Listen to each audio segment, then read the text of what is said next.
Is coffee good or bad for you? It is thought that 2.25 billion cups are consumed every day, with production in 2016-17 of over 150 million 60 kilograms bags. So, are we doing the right thing? Is coffee consumption beneficial or detrimental to our health? There has, in the past, been negative connotations with coffee intake due to its caffeine content, which may therefore have an undesirable effect on health. However, more recently research has demonstrated multiple health benefits of coffee consumption. 2. Coffee is a complex mixture of more than 800 volatile compounds, of which caffeine and chlorogenic acids are the most common compounds. The presence of these compounds depends on different variables, including the variety of coffee and how it is roasted, brewed and processed. When green coffee beans are roasted under high temperatures, chemical reactions between amino acids and carbohydrates, known as Maillard reactions, create a number of unique components. Additionally, coffee is abundant in polyphenols like chlorogenic acids. The main chlorogenic acid in coffee is 5-caffeoylquinic acid, although others are present in significant quantities. Chlorogenic acids may be transformed into phenolic acids and, subsequently, into colonic metabolites. With extensive conjugation at the level of the intestine and the liver, many different metabolites can be identified in a single cup of coffee. Niacin, and the vitamin B3 precursor trigonelin are also present in coffee. 3. The diterpene compounds, caffeistol and khown, which are found in coffee oil, have been shown to affect antioxidant activity in cell models and mice models by triggering the upregulation of key antioxidant enzymes. 2. Caffeine. The main compound in coffee which has an effect on physiology is caffeine. Caffeine is contained in more than 60 plants and has therefore been thought of as a non-essential minor nutrient for the plant, which would have been extremely useful as a pesticide. In fact, caffeine is toxic for several insects and animals, especially herbivores. The half-life time, how quickly it is broken down by the body, of caffeine varies widely among individuals depending on factors such as age, liver function, pregnancy, some concurrent medications, and the level of enzymes in the liver needed for caffeine metabolism. In healthy adults, caffeine's half-life time is approximately 3 to 4 hours. In women taking oral contraceptives, this is increased to 5 to 10 hours, and in pregnant women the half-life time is roughly 9 to 11 hours. In infants and young children, it may be longer than in adults too. In physiology, caffeine's mechanism of action is as an antagonist of adenosine receptors, as it is structurally similar to adenosine. These receptors are widely expressed in the human body and have been implicated in several biological functions, both physiological and pathological. These include cardiac rhythm and circulation, lipolysis, renal blood flow, immune function, sleep regulation, and angiogenesis, as well as inflammatory diseases, ischemia, reperfusion, and neurodegenerative disorders. Caffeine can block adenosine's effects at the low concentration achieved after a single cup of coffee. Caffeine will be discussed more in relation to specific systems, but it should be noted that both caffeinated and decaffeinated coffee share some health benefits. 2. Cardiovascular. There have been suggestions that coffee may increase the risk of cardiovascular disease. This is due to 2 diterpenes in coffee which research has shown elevate cholesterol. The study suggests that diterpenoids in unfiltered coffee may raise plasma low-density, LDL, cholesterol and lower high-density, HDL, cholesterol. On the other hand, these coffee oils have been shown to possess anti-carcinogenic properties. Diterpenes are retained in part by paper filters but are preserved when coffee is directly prepared by boiling the ground beans. 2. In addition, some research suggests that caffeine has the ability to raise blood pressure. In people who do not normally drink caffeinated drinks and who are normotensive, have a normal blood pressure, and, particularly in hypertensive individuals, caffeine can increase blood pressure. This increase tends to be limited to non-habitual, caffeine-naive coffee drinkers, and the acute effects of caffeine are transient. Therefore, for a long time coffee was considered to be detrimental to cardiovascular health. However, recent research has demonstrated many protective properties for coffee against cardiovascular disease. A large prospective study assessed the relationship between coffee and all-cause mortality. The study showed lower mortality rates during follow-up in those who consumed generous amounts of coffee on a daily basis. The study reported that drinking 2 or more cups of coffee per day was associated with a significant reduction in all-cause mortality in women after multivariable adjustment, primarily due to a reduction in cardiovascular mortality. Additionally, a strong trend towards a reduction in all-cause mortality was noted in men consuming 2 or more cups of coffee daily, although it was not statistically significant. Similar findings were noted with decaffeinated coffee, suggesting an effect from a component other than caffeine too. Diabetes. In addition, a lot of research supports coffee as a compound which can potentially ameliorate diabetes.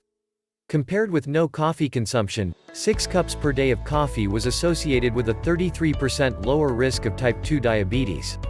Decaffeinated coffee consumption was associated with the same level of protection as seen for caffeinated coffee.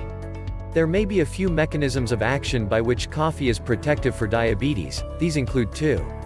Coffee has been shown both to increase insulin secretory responsiveness and insulin sensitivity. It appears to act primarily, if not exclusively, through postprandial, after eating, as opposed to fasting, glucose homeostasis. In vivo studies show that chlorogenic acid, a polyphenol found in coffee, inhibited gluconeogenesis by affecting expression and activity of the enzyme glucose 6-phosphatase. It also improved skeletal muscle glucose uptake by increasing expression and translocation of GLUT4, a molecule responsible for glucose transportation into cells. Polyphenols in coffee stimulate GLP-1, which is an important intestinal hormone that is essential in appetite regulation and activates glucose-induced insulin secretion from pancreatic beta cells. Prolonged activation of the GLP-1 signal has been shown to attenuate diabetes in animals and human subjects.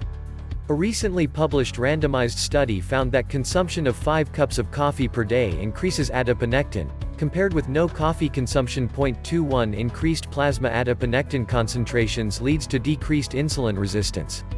Polyphenols in coffee bean extract may bring an additive effect in decreasing body weight gain and increasing insulin sensitivity. The antioxidant polyphenols have been shown to be protective against the development of many conditions including diabetes and cardiovascular diseases. The mechanisms by which it reduces insulin resistance may also explain its protection of cardiovascular health. Liver disease. There is also research supporting coffee's liver protective properties. Some ways in which coffee has an effect on the liver are 2.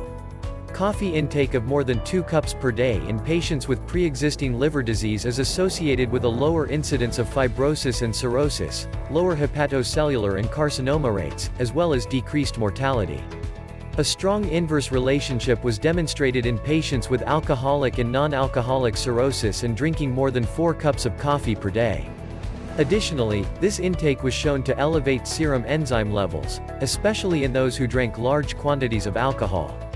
It was also reported that consumption of decaffeinated espresso coffee was able to reduce not only liver steatosis but also inflammation and fibrosis in rats.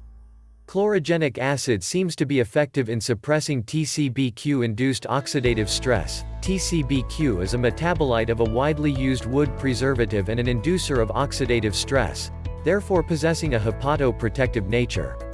Additionally, chlorogenic acid reduced liver fibrosis. Inflammatory bowel disease. Coffee may also have a beneficial effect for patients with inflammatory bowel disease too. In vitro studies have demonstrated anti-inflammatory effects through the suppression of chemokine gene expression and influencing gene expression of activated human macrophages within the cytokine-chemokine signaling pathway. There was also inhibition of pro-inflammatory cytokines CXCL13 and TNF-alpha, whereas anti-inflammatory IL-10 release from activated macrophages was enhanced by coffee charcoal extracts. In vivo studies have demonstrated that coffee intake can reduce bacterial translocation into other organs and pro-inflammatory cytokine production in mice with DSS-induced colitis, i.e. chemically induced colitis. Chlorogenic acid also demonstrated inhibition of cyclooxygenase 2, COX-2, inducible nitric oxide synthase, INOS, attenuation of IL-1 beta and IL-6 along with TNF-alpha in a dose-dependent manner, and inhibition of NF-kappa B by chlorogenic acid in a recent mice study. Therefore, it shows anti-inflammatory potential in inflammatory bowel diseases. Colon cancer.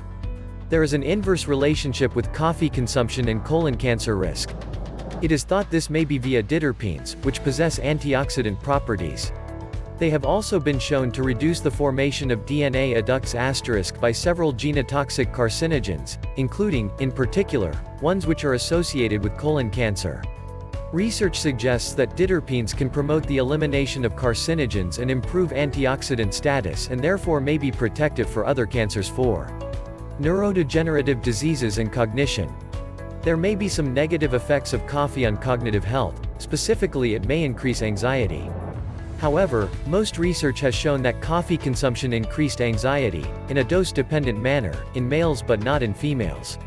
The effect was increased with the amount of coffee which was consumed and therefore moderate coffee intake had a marginal effect on anxiety in men. It was also found that decaffeinated coffee intake had no effect on mood or depression, whereas increasing caffeinated coffee consumption is associated with a decreased risk of depression. 2. 5. Coffee consumption has many benefits on cognitive function and is associated with a decreased risk of neurodegenerative diseases. For example, there is an inverse relationship between levels of exposure to caffeine and risk of developing Parkinson's disease.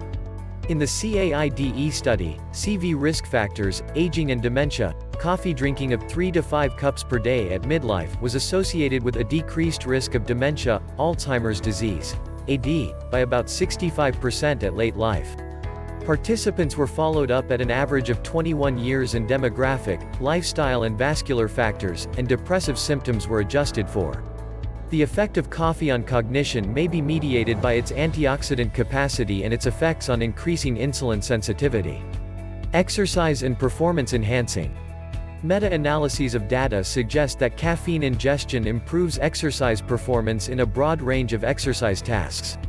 Ergogenic effects of caffeine on muscle endurance, muscle strength, anaerobic power and aerobic endurance were substantiated reviewing many studies. It seems that the magnitude of the effect of caffeine is generally greater for aerobic as compared with anaerobic exercise. 6. Other benefits. An indirect but significant benefit of consuming coffee is that it may reduce intake of other beverages which are not beneficial to health, such as soft drinks which are high in sugar, carbonation, artificial sweeteners, flavors and colorings. What is the daily recommended upper limit of caffeine consumption? While some of the studies quoted above have mentioned benefits being seen with 4 cups or 6 cups of coffee per day, there is a wide variation in the caffeine content of each cup. An instant cup of coffee contains around 80 milligrams of caffeine and some barista cups of coffee may contain over 300 milligrams per serving. The European Food Safety Authority's recommendation is that daily caffeine consumption should not exceed 400 milligrams of caffeine, from all sources, consumed through the day, with a maximum of 200 milligrams in one serving. 7. Pregnant women are advised to have no more than 200 milligrams through the day. Remember that, due to its long half-life, caffeine consumption after 2 p.m. may disturb both sleep onset and sleep quality. It can be seen that while there are some downsides to coffee consumption, overall there is a strong association with protection against some chronic diseases.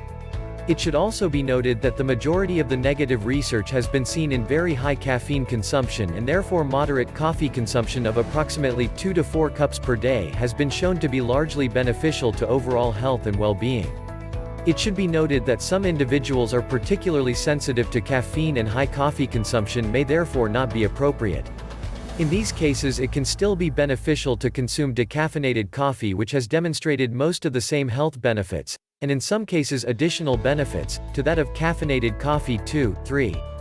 Due to the concern over pesticide residues in coffee and chemicals used in the decaffeination processes, we recommend, where possible, choosing organic brands of caffeinated or decaffeinated coffee, and there are brands that also offer the reassurance of fair trade.